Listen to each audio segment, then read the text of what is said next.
So we're entering into Yom Tov of Sukkot.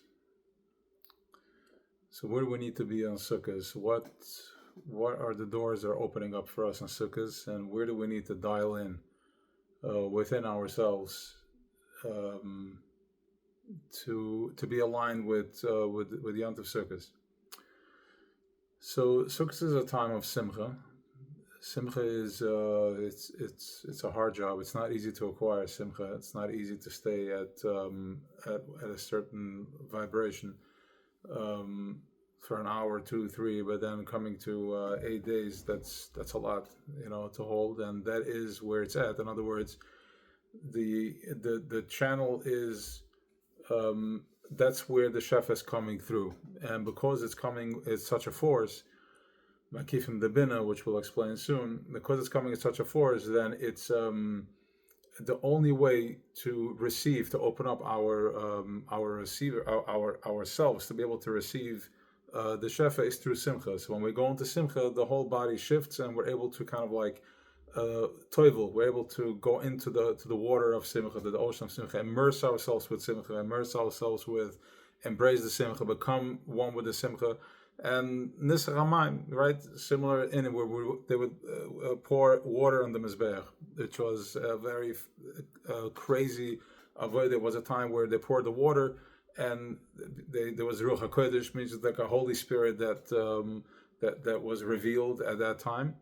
And once again, through massive Simcha. Simcha is the key to open up to that space. So we have like this. We have Makifim the Bina. We have the whole year. Sukkot is a time of tshuva ma'ava, tshuva of simcha. It's a time of I don't want to use the word connection, but rather it's a time that we become aware of a deeper part of self, and that once becoming aware of the deeper part of self, that nakuda. Now it opens up the we're connecting with something higher, something deeper, because we're in a deeper presence, a deeper sense of self. So sukkahs. So what's happening is that, and how are we connecting to fine. So we're entering into sukkah.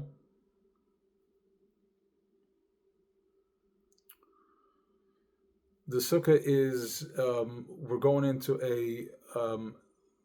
like walking into a tunnel, walking into a different heichel, a different room. It's kind of like the walls are they're soft, they're not kva, they're ara. There has there's schach. We're entering in a space that is by certain codes that are designed, that it opens us up to a different processing, the way we process things. So going back to what I was saying. So the whole year we are in the lower self. And lower self there's there's plus and minus. It has to make sense, and everything has to move, everything has to shift. And from that place, we're constantly in the struggle, because the whole thing that makes sense is that it means that we are in a meitzah, we are in a restriction. So if I'm already, otherwise I can't see it. The only way I can see it is because it goes into a maze. It takes shape. So if it takes shape, we are in a tzimtzum. If we are in a tzimtzum, I'm in a meitzah, and from that place there's checks and balances that it never adds up. There's always something is always missing. Something is always we're always going towards something else. There's always something else that we're trying to get to. But when we're going into to Sukkot, we're entering in this space. We're going into Makifim the Bina, which means that we're going into a place of so what. First of all, so what? So what that you have all types of questions and things that need to work out, or challenges. So what? And what so what does is, first of all, it identifies the part of self that is in question, and it separates the part of self that is in so what, which means so what means that I'm in a munah. We're tapping into something that just is. something that the whole year is not available, and Sukkot it's available. Sukkot it opens up that we can tap into Makifim Debina.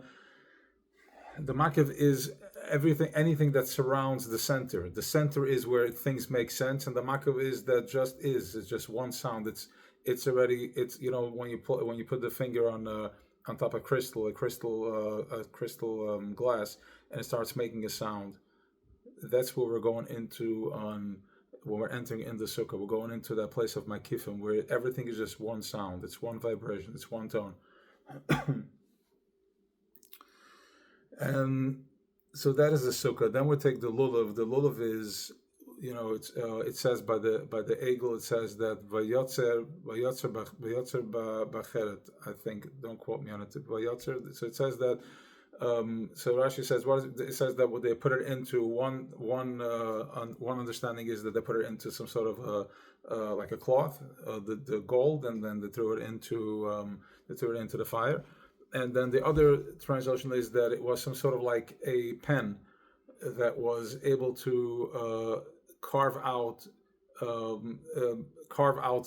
stories, and whatever it carved, that's what happened. And it brings also a raya from Enosh, which he had this pen which means that he was able to say, to be poiser what's going to be, and then it happened. But so it became Avodah Zarah. So the Lulav has that power. The Lulav has the power that it's like a pen. It's a pen that writes. It's a very it's an energetic pen. It's an energy pen that it's able to.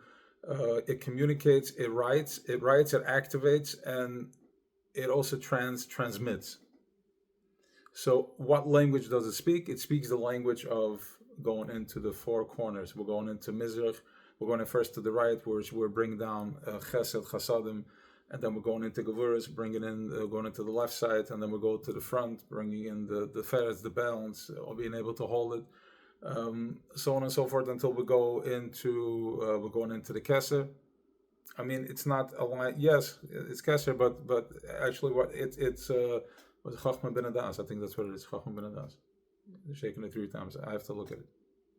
But the Nakuda is that this is a very advanced energy pen that by moving it, you're inviting in the opening up the door, inviting in this energy that's already there, that's pouring in because it's Sukkot and there's Simcha, so on and so forth. And now we're bringing it taking it to the heart. We're going outward and then bringing it in close to the heart to internalize, because the heart is that's the ruach, that's where the spirit is, and it also goes with the corners. So we're communicating with the heart, reprogramming the heart. You know, like what you have by the doctors today, that they can check the heart patient from the computer and adjust it, whatever needs to be adjusted.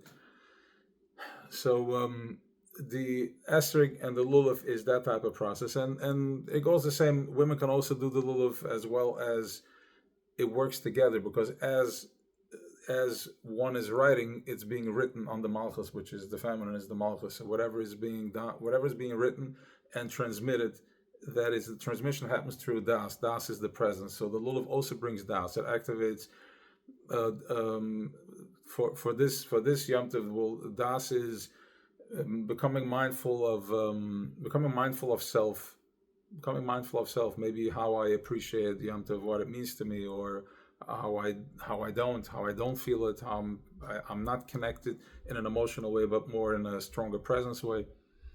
Because I've learned over the years that, you know, there is no thing as not feeling. When I'm not feeling it, I'm not feeling, because you're just connected in a different way now. Not every connection is from a lot of passion, a lot of fire. Some connections are simply by being present, or by feeling that not connected. That's the connection. That's how I'm connecting, regardless I'm connected. So that is also, the lulav is also a Reb Nosson talks about it, and Akut Allah is more understanding it as in a it activates. We're going into this other experience. We're entering in this other reality. we're in the cloud, and then we're going into the programming. We're programming the heart, we're programming the midas, we're bringing in different the spirits. It's the ruach, it's the nanuim, shaking it. It's different taniyas. It's almost like the shofar, but in a different language. Now it's done with the lulav, communicating through the lulav. So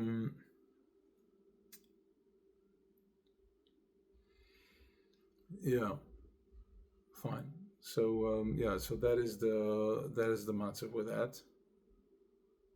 I wanted to go somewhere. I wanted to finish it. Yeah, so bringing, transmitting das, understanding self, going into a place of self by becoming mindful within myself, becoming mindful with self, feeling present, feeling greatness, feeling like just the flow of just being present. My existence in itself that's what it is. That's good enough. Just recognizing the existence just is. Everything is. If everything is, then everything can just be. If the troubles and the shortcomings just is, so what? Because there's another part that is also there, that's also present as a matter of fact. Not as in so what, but it's more fact than the other side, more fact than the opposition of that. Yeah. So yes. Okay. So we should all recharge over. Yes, that's where I wanted to go. To the nuisance. So it's almost like activating the vein system. Like we're activating all these wires. All these veins are lighting up, recharging, expanding the flow, expanding the tzenoides, opening up the tzenoides bigger veins, so we can receive better. If you're oxygenated better, then there is less of a chance of a ruach shtus to enter. A ruach shtus means any type of judgment that's holding me back, a spin, that is a ruach shtus. But when there's proper circulation and ventilation, then the brain is functioning properly. We're all connected with a one organism with Etzisrael. Over here, we're all interconnected in this vein system. Also, that we're activating with the lulav. We're again reconnecting, receiving from Etzisrael. So we can be whatever you are and just be present with Etzisrael.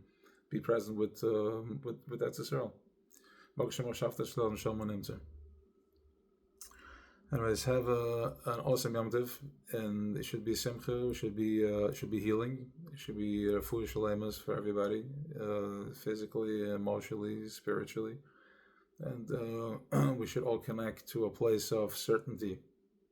Place of certainty. It's going to be pretty boring, but it's going to be better than this struggle. Have an awesome Yom Tov.